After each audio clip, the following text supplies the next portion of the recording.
ओम शांति। सेवाओं को सफल करने के लिए, सेवाओं में हम पूरे मददगार रहें, इसके लिए टकराव की स्थिति कहीं न बने संगठन में, इसके लिए, और हमारा जीवन उस लक्ष्य की ओर बढ़ता चले जिसको रखकर हम बाबा की सेवाओं में लगे हैं। ये दोनों गुण बहुत आवश्यक हैं। सरलता, मुझे इसका ज्ञान नहीं था जब मैं आया, क्या होती है सरलता पता भी नहीं था। 71 में बाबा की एक मुरली से इसका ज्ञान मिला और बाबा ने 5 बातें कही, जो सरल चित्त होंगे उनकी समस्याएं भी सरल हो जाएंगी। 5 बातें सुना रहा हूँ, वो मेरे जीवन का आधार बनी। उनका योग भी सरल हो जाएगा, बीमारियां भी सरल हो जाएंगी, बहुत बड़ी चीज थी। संस्कार भी सरल हो जाएंगे, और जो हमारे संबंध होते हैं, जिनके साथ हम रहते हैं, जिनके संपर्क में हैं, उनमें भी बहुत सरलता दीदियाँ होती थी, बहुत रहती थी यहाँ, तो इन पे क्लास कराते थे, तो हमारी समझ में आता है। सहज जीवन जीना, सहज, हर चीज को सहज भाव से देखना, चाहे वो समस्याएं हो या बीमारियां हो, चाहे आपको बड़ी सेवा मिल जाए। देखो कभी कभी ऐसा होता है, सेवा ज्यादा समय कम, तो भी एक संकल्प हमें सहज बना देता है, सब हो जाएगा, सहज हो जाते हैं। सहज होने से मन व्यर्थ में नहीं जाता। मैं आपको एक काम का अनुभव सुनाऊं आप सबके। मैं सारी क्लास अनुभव युक्त ही कराऊंगा। मैं किचन में आ गया था 69 अप्रैल में, आता कुछ नहीं था, धीरे धीरे सीखा। दादी भी रोज आती थी किचन में, आपको खुशी होगी जानकर, 5 बार आती थी, क्योंकि दादी का जो रहने का रूम था वो नेक्स्ट डोर टू किचन से अगला कमरा पांडवन में। और आपको ये भी पता हो, देखो दादियों का प्रारंभिक जीवन, दादी 8 बहनों के बीच में रहती थी, सोना 8 बहनों के बीच में। फिर कुछ तकलीफें हुई तो अलग रूम मिला। ये भी बहुत प्रेरक बातें हैं, तो हमें सिखाती थी। फिर धीरे खाना सीखने लगे हम, अब लोग आने लगे 200, मैं अकेला, फिर आने लगे 250, मैं अकेला। आप जानते हैं छोटी आयु में ताकत भी रहती है, और हम थोड़े चुस्त भी बहुत थे, करते थे उमंग से काम, तीनों काम करने, भोजन, चाय और थोड़ी बहुत टोली भी। कभी कभी मदद की जरूरत महसूस होती थी, पतीले अकेले उठाना, अब तो सब साधन है सुंदर, किसी को वजन ही नहीं उठाना, 1 किलो भी नहीं, तब तो सब कुछ हाथ से मैनुअल। तो मुझे संकल्प रहने लगा कि कोई तो चाहिए मददगार। बाबा की एक सुंदर बात आ गई मुरली में, आप सबको काम आएगी।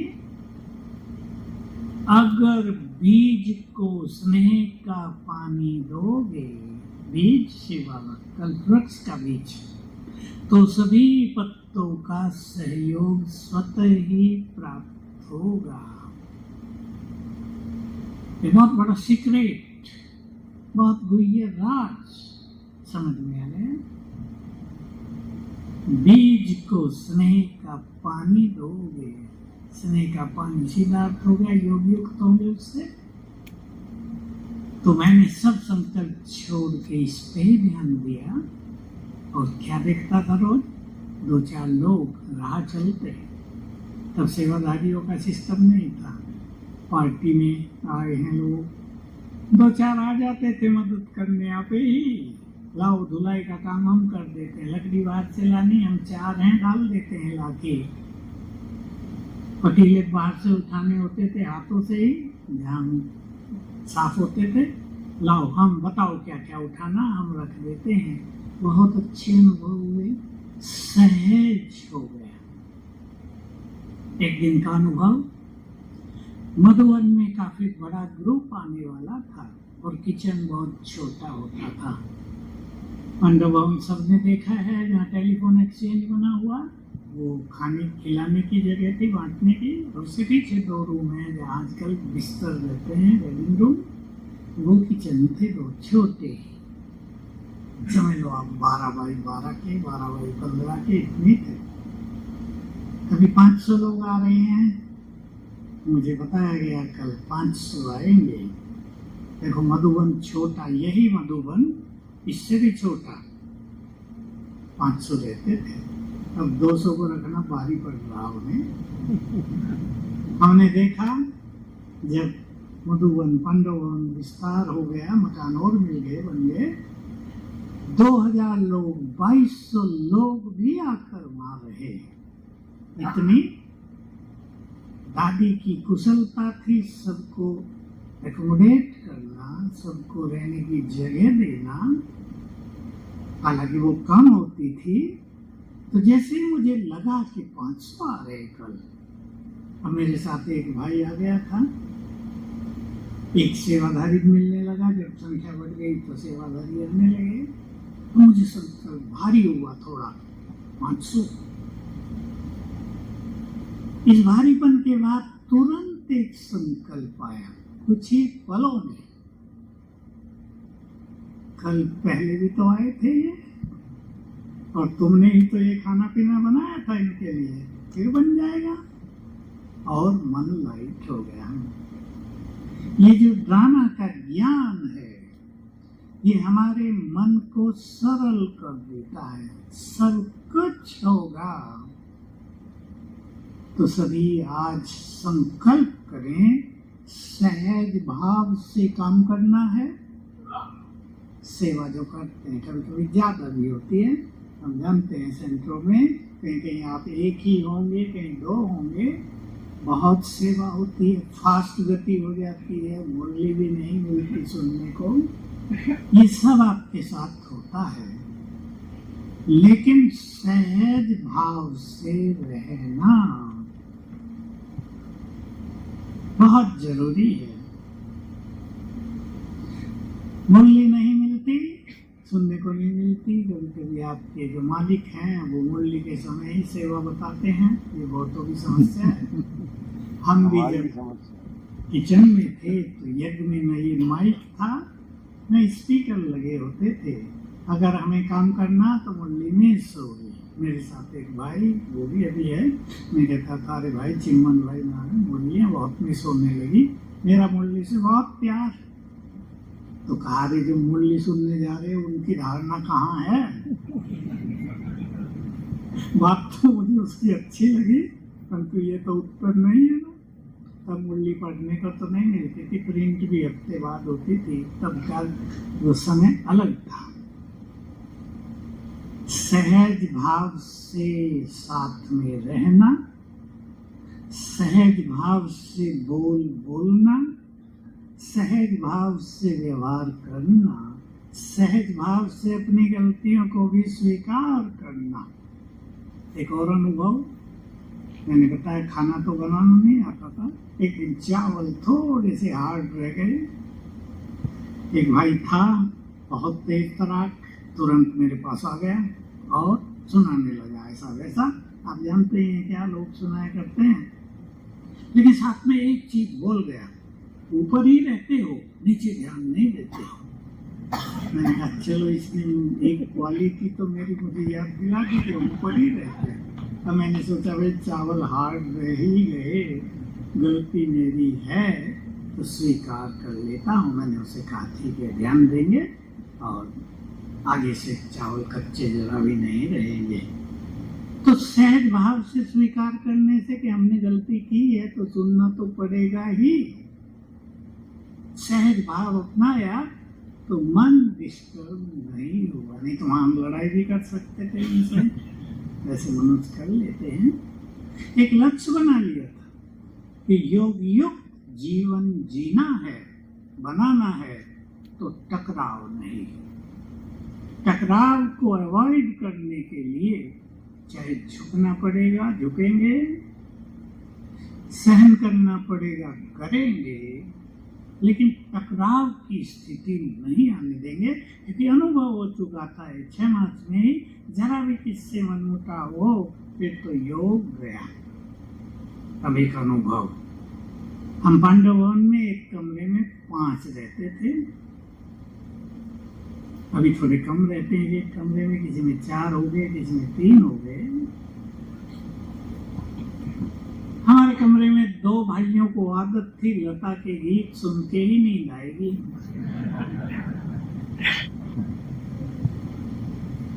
एक और बात थी, जैसे बारिश का सीजन है, ऊपर थोड़ी खतरनाक होती थी, फॉग माना बादल, तेज हवाएं, और जहाँ रहते थे लाइट हाउस है, देखा होगा आपने, ऊपर डबल स्टोरी है, तो बरामदे जो है वो खुले थे, विशाल भवन की और भी सब कुछ खुला, दरवाजा नहीं, तो सीधी हवा आती थी, ठंड हो जाती थी, हवा अंदर पहुंचती थी।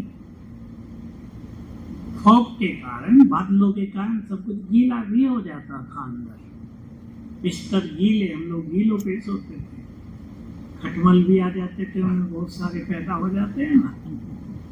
हमारे स्वागत के लिए सवेरे सवेरे तैयार रहते थे जब हम उठते थे ना। तो 1-2 भाई रात को आँख खुली, वॉशरूम गए, रूम का दरवाजा पूरा खोल कर, और पता नहीं वहाँ क्या करते थे, 5-7 मिनट लगाएंगे। मैंने आँख खुल जाती थी, हवा तेज आ रही है, तो मैंने सोचा संकल्प चलाऊं या उठ के दरवाजा बंद कर लूं, क्या अच्छा हो। तो मैं जो करता था वो यही, और नींद तो खुली गई, संकल्प चला के आधा घंटा जगने से क्या फायदा, उठे दरवाजा बंद कर दिया। उन्हें कहा भी कभी कि भाई दरवाजा बंद कर दिया करो, लेकिन उनकी आदत थी। तो सहज भाव मन को डिस्टर्ब होने से बचाता है। पहली बात मैंने बताई, 2 लोग ऐसे थे जो बात भी करेंगे खूब रात को और गीत भी सुनेंगे। अब मुझे करना था अच्छा योग, ये बात आपके काम आएगी। जीवन में कोई भी परिस्थिति हो, श्रेष्ठ पुरुषार्थी वो जो अपने तीव्र पुरुषार्थ का मार्ग ढूंढ ले। ये बाबा के महाभक्त थे उन दिनों। तो मैंने सोचा ये बात करते हैं। मैं 10 बजे 10:15 तक आ जाता था रूम में, क्योंकि क्लास के बाद दूध मारते थे। आते ही मैं छत पर, बाहर बड़ी छत थी, अभी भी है, तो सोलर लग गए, ट्रेनिंग सेक्शन जिसे कहते हैं, उसकी लंबी छत, मैं वहाँ चला जाता और 11 बजे तक बहुत सुंदर योग होने लगा।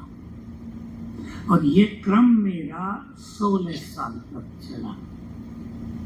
तो उनका बात करना, उनका रेडियो सुनना, और मेरा पौना घंटा 1 घंटा मोस्ट पावरफुल योग होना। तो सहजता, बहुत सारे उदाहरण दिए जा सकते हैं। सहज भाव से रहना, सहज भाव से सेवाओं में उपस्थित होना, सहज भाव से उत्तर देना। मैं एक अनुभव और कई बार सुनाया है, आप लोग सेवाओं के फील्ड में हैं। जब हम छोटे थे और यज्ञ साधारण था तो दवाइयाँ नहीं होती थी यज्ञ में, पैसा भी दवाइयों के लिए नहीं, और कोई डॉक्टर नर्स भी नहीं है। तो बाबा का महावाक्य कहता था, योग बल से अपनी बीमारियों को ठीक करो। और कभी कभी बाबा ऊपर से फॉर्मूला भेजते थे, ये मिला के काढ़ा बनाओ और पिला दो। मैंने बताया आपको, कई बार सुना होगा, मुझे बुखार रहने लगा तो बाबा का मैसेज आया मेरे बिना पूछे कि इसको देसी घी का हलवा 7 दिन खिलाओ, बुखार की दवाई। इतना सुंदर डॉक्टर है हमारा बाबा, दवाई भी दे दी, पहले दिन में ठीक हो गया। तो वो अनुभव सुना रहा हूँ। दादी ने मुझे बुलाया, भोजन पे बैठी थी, नलनी बहन जो घाटकोपर की थी, अभी गई है, वो भी बैठी थी और मुझे कहा कल भोग है और 900 भाई बहने हैं, मालपुआ बनाना है। मालपुए में बहुत देर लगती है, 200 बनाने में 1 घंटा, 2 कढ़ाई रखते थे, 1 घंटे में 200 ही बनते थे, तो हमें 4 घंटे लगेंगे नेचुरली। तो मेरा पेट दर्द बहुत रहता था। मैंने कहा जी दादी, हाँ जी करने का फायदा और सहज भाव से जीवन जीने का फायदा। हम 4 भाई थे, आप उन चारों को जानते हैं, आतम भाई, रामलोचन भाई, रामनाथ और एक और था, और मैं, 4 हुए और एक आधा और साथ में रहते। 2 बजे उठे, ड्यूटी बांट देते थे। रामलोचन को बांट दिया कि तुम्हें चाशनी बना देनी है चीनी की, ताकि वो ठंडी हो जाए। दूसरे को ड्यूटी दे दी कि तुम आटा बना के रखना, क्योंकि उसको फर्मेंटेशन के लिए 1-2 घंटा चाहिए, तब मालपुआ बनेगा। 4 बजे हमने शुरू किया, 8 बजे तक चला और रिजल्ट क्या हुआ? पेट दर्द ठीक। तो बहुत अच्छा अनुभव हो गया, विश्वास हो गया। सेवाएं हमारे लिए बहुत सुंदर दवाई है। जब मनुष्य साधनों के अधीन हो जाता है तो वो उधर ही देखता है।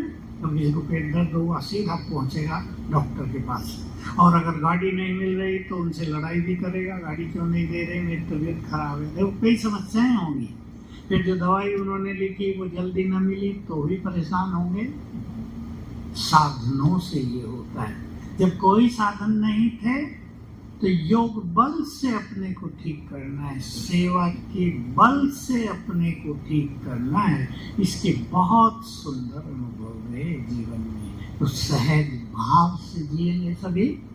देख लो अपने को, कहाँ कहाँ मुझे सहज भाव की जरूरत है, और इसका सार रूप में इस तरह देखेंगे, जहाँ भी हमारे संकल्प बहुत चलते हों वहाँ सहज भाव अपनाएंगे तो आधे संकल्प स्वतः ही समाप्त हो जाएंगे, और रहे हुए आधे संकल्प अपने मनोबल से हम करेंगे। ये बाबा हमारे साथ है।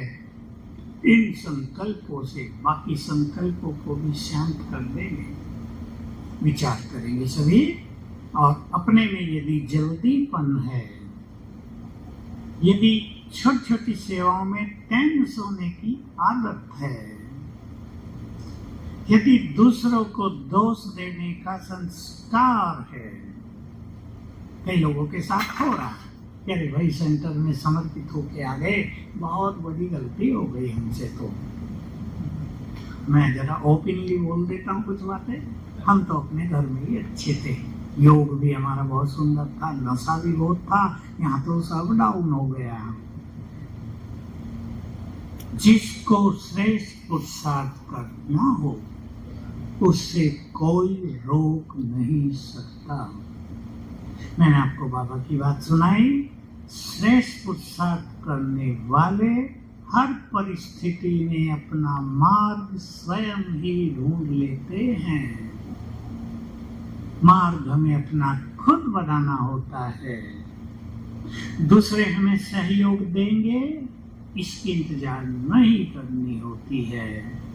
बाबा ने हमें गाइड किया है और बहुत कुछ सिखाया है, और जब हम सच्चे दिल से सेवा करते हैं तो उसकी मदद हमें बहुत मिलती है, लेकिन भाव सहज हो, मृदुता। ये बहुत बड़ा टॉपिक है। सरलता बहुत प्रैक्टिकल चीज है। हमारे इस रूहानी मार्ग पर बहुत सुंदर हमारी धारणा है, अति अति सुंदर, वो है निरहंकारिता। सब जानते हैं बाबा की 3 धारणाओं में निराकारी, निर्विकारी, निरहंकारी, निरहंकारिता को भी बहुत बल दिया है बाबा ने।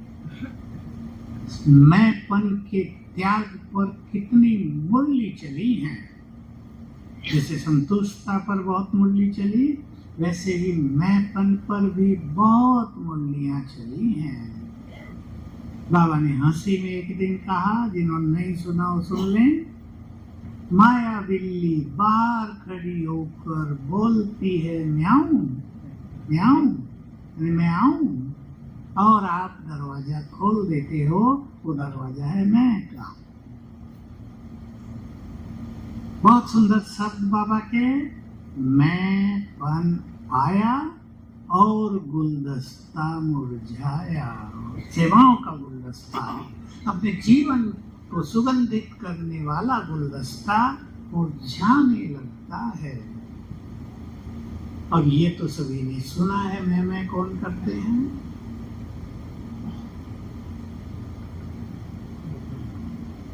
यहाँ गुजरात में मेलडी देवी बहुत प्रसिद्ध है, मेलडी, लेकिन सवारी है बकरी या बकरा कुछ, जो गुजरात के वो जानते हो। मैं सोचा करता हूँ, एक और ये देवी, इसकी बहुत मान्यता, बहुत मान्यता, दूसरी ओर वाहन उसका बकरा। कारण तो आप समझ गए ना, बहुत सेवा की, बहुत काम किए, लेकिन मैंपन से मुक्त नहीं हो पाई देवी। हमें संकल्प करना है, अगर इस संसार में चमकना है, अगर बाबा की मदद प्राप्त करनी है निरंतर, तो मैं को हटा दो। जहां मैंपन है वहां बाबा हमें यूज नहीं कर सकता, ऊपर से उसकी प्रेरणाएं आएंगी ही नहीं। जहां मैं है वहां बाबा साक्षी हो जाता है कि अच्छा कर लो तुम्हें, मैं अलग हूं फिर। इसलिए एक धारणा को अपने जीवन में प्रबलता से अनुभव कर लें। इस संगम युग पर खास वो आत्माएं जो निमित्त भाव धारण कर चुकी हैं, जो मैंपन का त्याग कर चुकी हैं, करण करावनहार उनके द्वारा सब कुछ और बड़े से बड़ा कार्य कराता है। और ये भी सभी नोट कर ले, मैं सभी को ये बात चाहे आपको सिखाना चाहता हूँ, क्योंकि हम बड़े संगठन में रहते हैं जहाँ समर्पित भाई हैं, सब बहने हैं। हम देखते हैं कई लोग, मैं जो कहता हूँ वही राइट है, इसमें अटके रहते हैं। बड़े कुछ भी कहें करने को, नो मैं यही करूँगा, ये नहीं।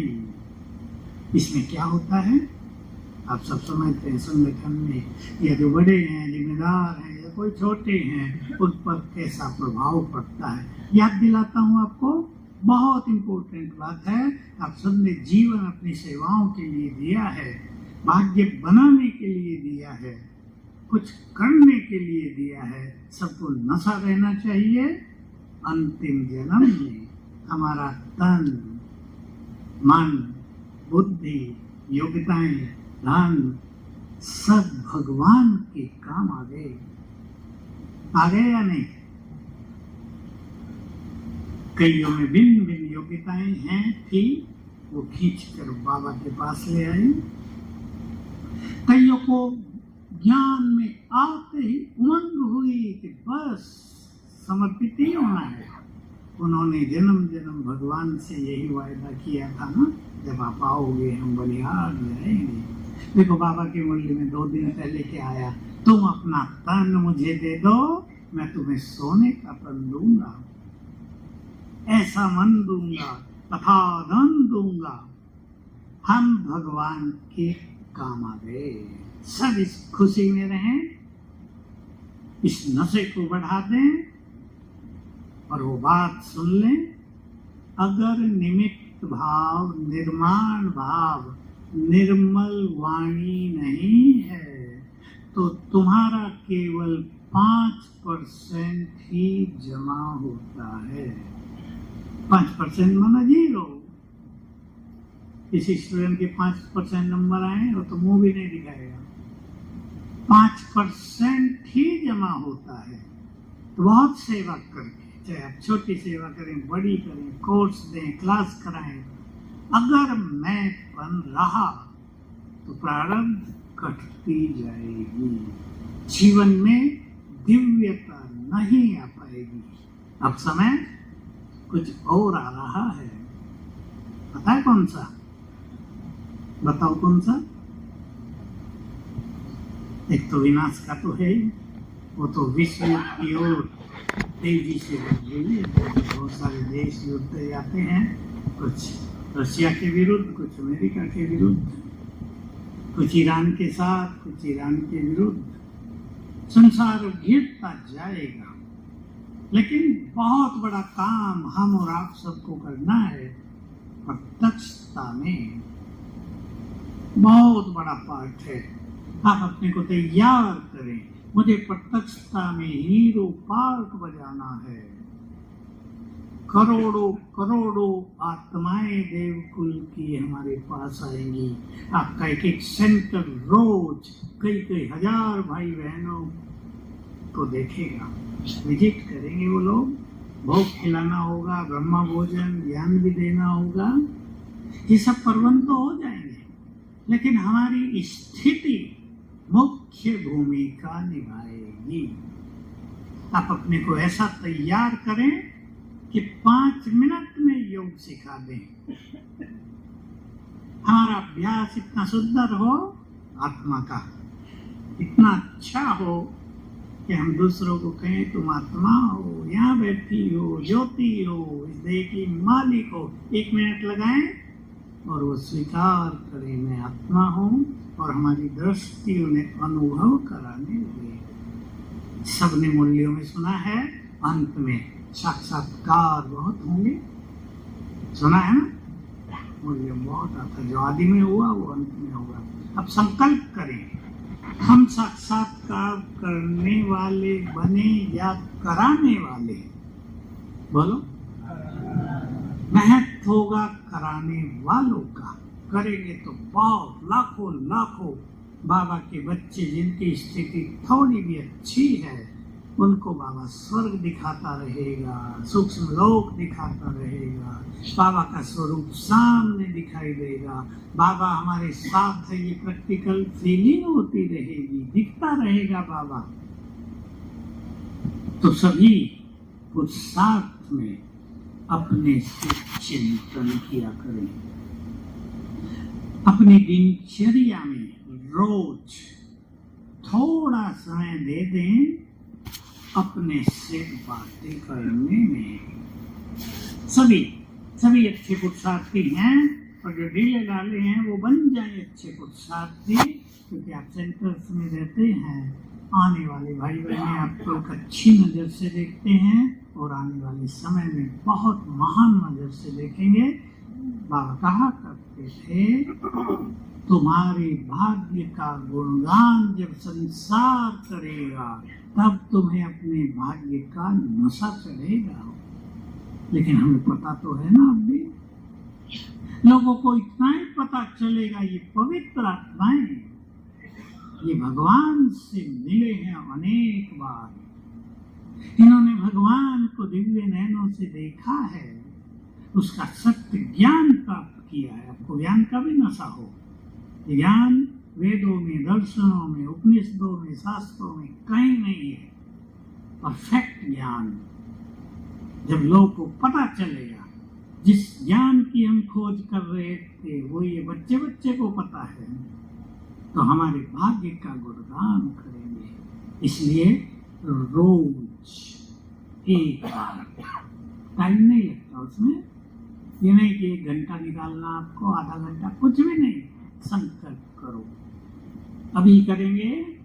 बाबा के पास आए हैं, संसार को छोड़ आए, संसार की इच्छाओं का त्याग कर दिया। अब बाबा से सब कुछ प्राप्त करना है। मुझे बाबा से सब कुछ लेना है। ऐसा ना हो जब हम इस संसार से जाएं तो खाली हो, भरपूर होकर जाएं, सिर उठाकर जाएं, संसार को बहुत कुछ देते हुए जाएं। संकल्प करें सभी, देते हुए जाएंगे संसार को। इसलिए अपने से बातें करें, मुझे बाबा से क्या क्या लेना है। उदाहरण के लिए, मुझे जन्म जन्म के लिए श्रेष्ठ भाग्य प्राप्त कर लेना है। मुझे सर्व शक्तियां स्वयं में भर लेनी है। मुझे बाबा से दिव्य बुद्धि प्राप्त कर लेनी। ये चीजें ऐसी हैं जो जन्म जन्म साथ रहेंगी। मुझे बाबा से संपूर्ण भाग्य ले लेना है। मुझे इतना ज्ञान खजाना ले लेना है और दे देना है कि जन्म जन्म धनवान रहे, धन की कमी न पड़े। इतनी शक्तियां ले लेनी है कि जन्म जन्म सिर पर सत्ता का ताज आए। ये सब कनेक्शन है। तो अपने से बातें रोज जरूर करना है। अपने को स्वयं मोटिवेट करेंगे, उमंग दिलाएंगे। मुझे पुरुषार्थ में सबसे आगे निकल जाना है, चुपचाप अंदर ही अंदर। और इसके लिए अपना कर्म योग का एक सुंदर प्लान बना लेना, बहुत अच्छा प्लान कर लेना। अपना योग का टाइम टेबल स्वयं सेट कर लेना। और अब मृदुता पर आ जाएं। मधुरता, मीठे बोल। हम दूसरों से वैसे ही बोल बोले जैसा हम सुनना चाहते हैं। यही फॉर्मूला सबसे सुंदर है। हम दूसरों से वैसा ही व्यवहार करें जैसा व्यवहार उनसे हम अपेक्षा करते हैं। बस ये छोटा सा सिद्धांत हमें बदल देता है। हमारे बोल किसी को डिस्टर्ब न करें। हमारे बोल सबको खुशी प्रदान करें, सुखदायी बोल हो। ये संकल्प कर लेना अपने से बातें करने में। मैंपन का त्याग और अहंकार का त्याग, दोनों एक बहुत इंपॉर्टेंट है। अगर कोई रूहानियत के मार्ग पर चलकर अहंकार को जीत नहीं पाए तो समझो मंजिल बहुत दूर है। हमें निरहंकारी बनना है और इसके विपरीत बनना है। निरहंकारिता को पाने के लिए बनना है स्वमानधारी। दो बातें बाबा की सुनी होंगी आपने। जो बच्चे स्वमान में रहते हैं उनका अभिमान स्वतः ही नष्ट होता जाता है। अब दूसरी बात, आपकी अनेक समस्याओं का समाधान है, संसार की समस्याओं का समाधान है। जो स्वमान में रहते हैं, सम्मान उनके पीछे परछाई की तरह चलता है। जिनके बीच में आप रहते हैं वो भी आपको सम्मान देंगे। आपके लौकिक परिवार हैं वो भी आपको सम्मान देंगे। आप सेवा में किसी मिलने जा रहे, मान लो कमिश्नर से मिलने गए, वो भी सम्मान देंगे। किसी मिनिस्टर से मिलने गए, वो भी सम्मान देंगे। ये अनुभव करना है। इसलिए स्वमान अभिमान को मिटाएगा, मैंपन को समाप्त करेगा। अपने लिए कुछ स्वमान चुन कर रखें। स्वमान हमारे विचारों को बहुत महान बना देता है। और एक और गहरी बात आप सुन ले, बाबा के द्वारा कही गई। जो बच्चे स्वमान में रहते हैं, ज्ञान सूर्य की किरणें उनकी छत्र छाया है। बहुत अच्छा अनुभव करेंगे।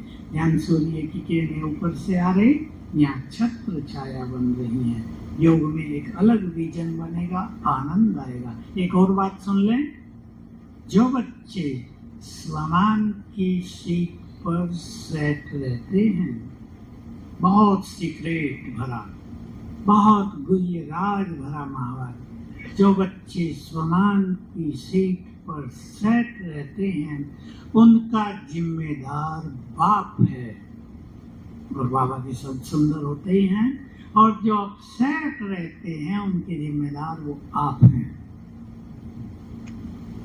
क्लियर है हमें किससे रहना है?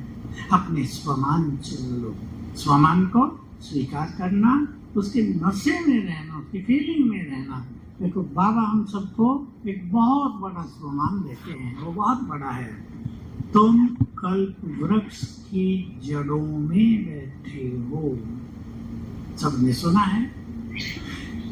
इसके महत्व को समझकर इसको स्वीकार करें। कल्प वृक्ष की जड़ों में मैं हूँ, मेरे एक संकल्प के वाइब्रेशंस पूरे कल्प वृक्ष में फैल रहे हैं, पत्ते पत्ते तक जा रहे हैं। मेरी प्योरिटी की तरंगे पूरे कल्प वृक्ष में फैल रही हैं।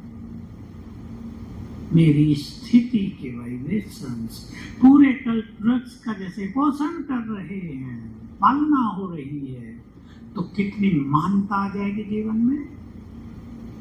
एक एक स्वमान हमारी स्थिति को महान बनाने वाला है, और जब स्थिति महान होती है तो वाणी स्वतः ही मीठी, बहुत परोपकारी, दूसरों को उमंग बढ़ाने वाली, न केवल मीठी वाणी लेकिन बहुत सुख देने वाली वाणी, जिसको बाबा ने कहा कुछ बाबा के बच्चे ऐसे भी हैं जिनके बोल बाबा की तरह महावाक्य कहलाए जाते हैं। जैसे भगवान के बोल उसके वाक्य वाक्य नहीं महावाक्य होते हैं, कुछ आत्माओं के वाक्य महावाक्य बन जाते हैं जो महान आत्माएं बनती हैं। तो स्वमान की कुछ पॉइंट चुन लेना, कम से कम 5, जिन पे वर्क करना है पहले कुछ समय के लिए।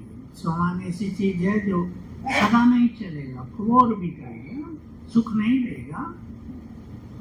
3 चुन लो, 1 मास चलाएं, फिर बदल दो, दूसरे 3 अगले मास, फिर भले ही वही ले लो पहले वाले, फिर बदल दो, 2 और ले लो, ऐसे।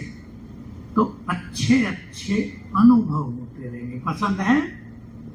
और ये स्वमान का महत्व इसे एक महावाक्य से सभी जान लें।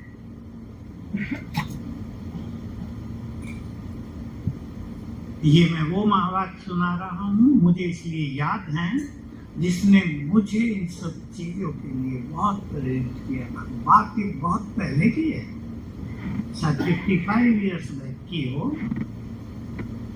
स्वमान में स्थित होना ही संपूर्ण बनना है। इसे मुझे बहुत अच्छी तरह समझ में आया, आनंद आ गया। स्वमानधारी आत्माएं योग युक्त सहज हो जाती हैं, ऊंचाई आने लगती है, स्पिरिचुअल लेवल उनका ऊंचा उठने लगता है। सभी इस पर बहुत ध्यान देंगे।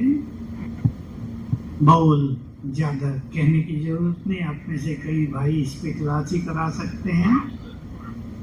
हमारे बोल महावाक्य बन जाए, जीवन का एक सुंदर लक्ष्य बनाकर चलना है सभी को। लक्ष्य लक्ष्मी नारायण बनने वाला लक्ष्य नहीं, मैं छोटे लक्ष्यों की बात कर रहा हूँ। अपने जीवन में 3 मास का लक्ष्य बनाएं और याद रखेंगे कि बुद्धिमान व्यक्ति वही है जिसको अपनी कमजोरियों का भी पता हो, उनको निकालने का भी ज्ञान हो और महानताओं का भी आभास हो। बहुत लोग ऐसे हैं उनमें कमजोरी रहती है लेकिन उन्हें पता नहीं होता या वो स्वीकार भी नहीं करते। अगर मन में क्रोध आता है तो वाणी तो बिगड़ जाती है ना, मृदुवाणी कहाँ रहेगी, ना सरलता रहेगी। इसलिए सभी भाई आज अपने जीवन को योग युक्त और क्रोध मुक्त बनाने का पावरफुल संकल्प करेंगे। देखो थोड़ा बहुत तो सब नहीं होता है, ये तो नहीं कहेंगे सभी क्रोध मुक्त हो गए हैं, क्रोध का संबंध, कुछ गहरी बातें सुन लें, क्रोध का संबंध कई चीजों से होता है, लेकिन कामनाएं क्रोध को जन्म देती हैं। एक्सपेक्टेशंस, कामनाएं, हम दूसरों से कुछ चाहते हैं वो नहीं करते तो क्रोध आता है। कईयों में उन आत्माओं को बहुत ध्यान देना है, ये बात ध्यान से सुनेंगे। हजारों साल का क्रोध अंदर में है जो आंतरिक शक्तियों को, शांति को जलाता रहता है। उस पर विशेष काम करना है। अगर आपको फटाफट क्रोध आता है, छोटी छोटी बातों में इरिटेशन होता है, चिड़चिड़ापन होता है, तो आप ध्यान दें।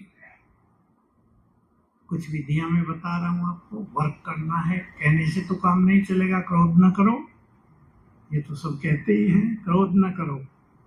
बहनें भी कहेंगी अरे भाई क्रोध न करो, शांत हो जाओ, लेकिन हो कैसे जाओ? रोज 2 बार बस परम धाम में जाकर बैठना है। चित्र बना लेना परम धाम का मन में, ऊपर गोल्डन लाइट, शांति का भंडार, मानो शांति का सागर ही वहां लहराता है, और मैं आत्मा वहां हूं विश्राम में। और संकल्प करना, शांति धाम की संपूर्ण शांति मुझ में समा रही है। 1 मिनट बस, ऐसा 2 मिनट का ये अभ्यास आंतरिक चित्त को शांत करेगा, अग्नि को बुझा देगा, पास्ट को बुला देगा। कुछ क्रोध पास्ट से भी जुड़े होते हैं।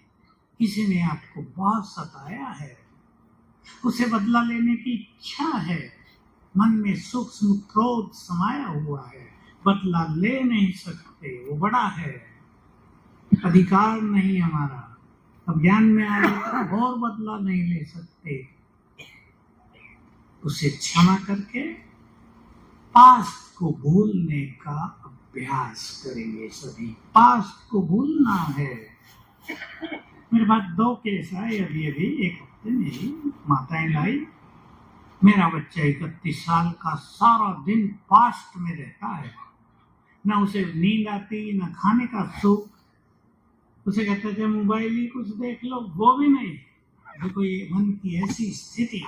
दूसरा भी ऐसा ही केस, उसका लड़का 25 साल का है, पास्ट में रहता है, न कुछ काम कर पाते, दुकानें हैं बड़ी बड़ी, उस पर नहीं बैठ पाते, सारा दिन पास्ट।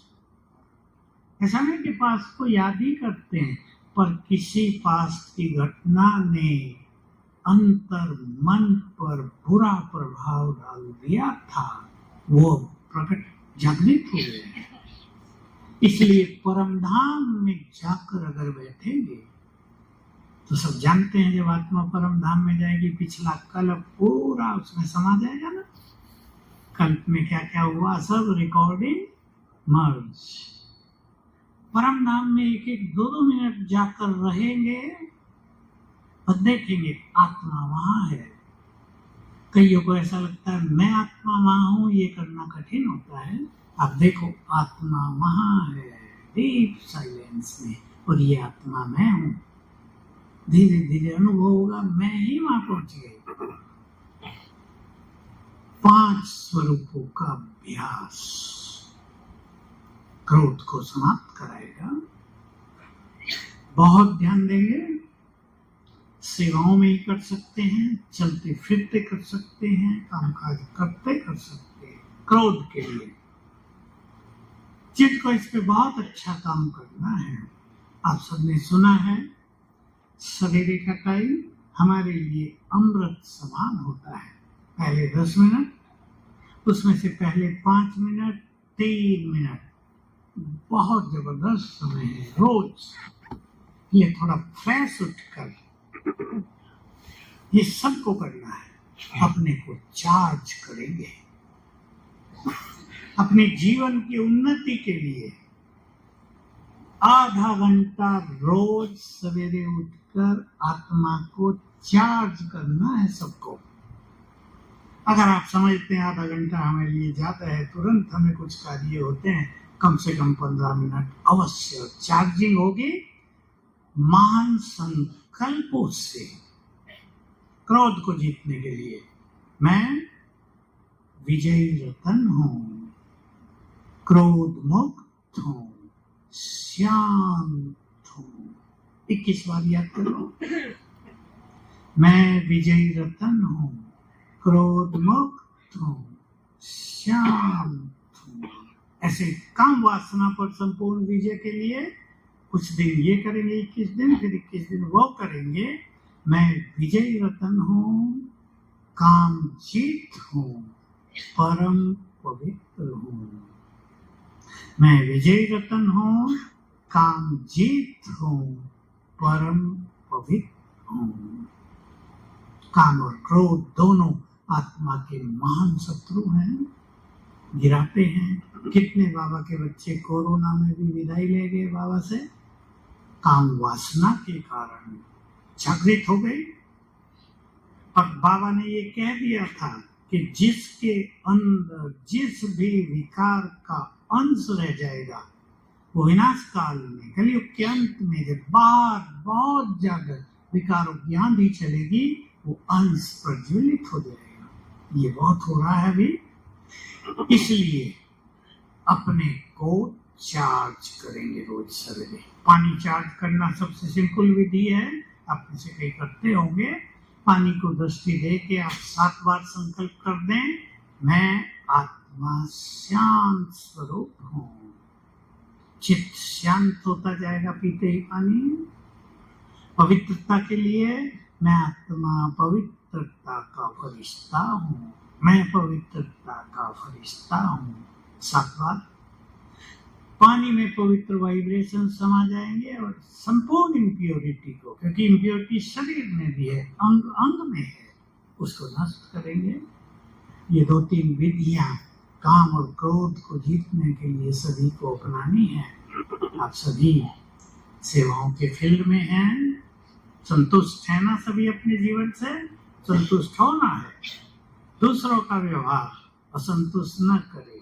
और जो भाई आपस में रहते हैं 2-4 इकट्ठे, उन्हें भी सीखना है कि हमें एक दूसरे के गुड फ्रेंड बनना है।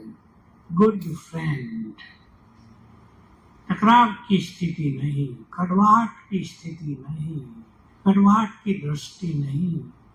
बहुत सुंदर भावना है। लास्ट बात सुन लें, जो इकट्ठे रहते हैं, बहनें भी आपके साथ हैं, भाई भी आपके साथ हैं, बहुत अच्छे अनुभव होंगे। दूसरों को देखते हुए इस नजर से देखना, इसको कहते हैं वृत्ति। बाबा ने कहा वृत्ति से वाइब्रेशंस बनते हैं। दूसरों को देख रहे हैं, ये महान आत्माएं हैं, इन्होंने भी कितना बड़ा त्याग किया। अब अपनी बहनों को देखना, ये कितनी बड़ी त्यागी हैं। सफेद वस्त्र पहन लिए, संसार की इच्छाओं का त्याग कर दिया, विषय वासनाओं को छोड़ दिया। पूरा छोड़ा या नहीं वो तो पुरुषार्थ की बात है, छोड़ के तो आ गए ना। ये सब पवित्र आत्माएं हैं, ये बहुत त्यागी हैं, ये महान आत्माएं हैं। इन पर भगवान की नजर है, उसने इन सबको चुना है। ये संकल्प करने से जो ये भाव रहता है, ये ऐसा है, ये ऐसी है, ये ऐसा है, ये ऐसी, ये खत्म हो जाएगा और बहुत सुंदर वाइब्रेशंस बनेंगे। सब आपके फ्रेंड बन जाएंगे। याद रखेंगे, स्वमानधारी होने से सबका सम्मान स्वतः ही मिलेगा। साथियों का भी थैंक यू वेरी मच। ओम शांति।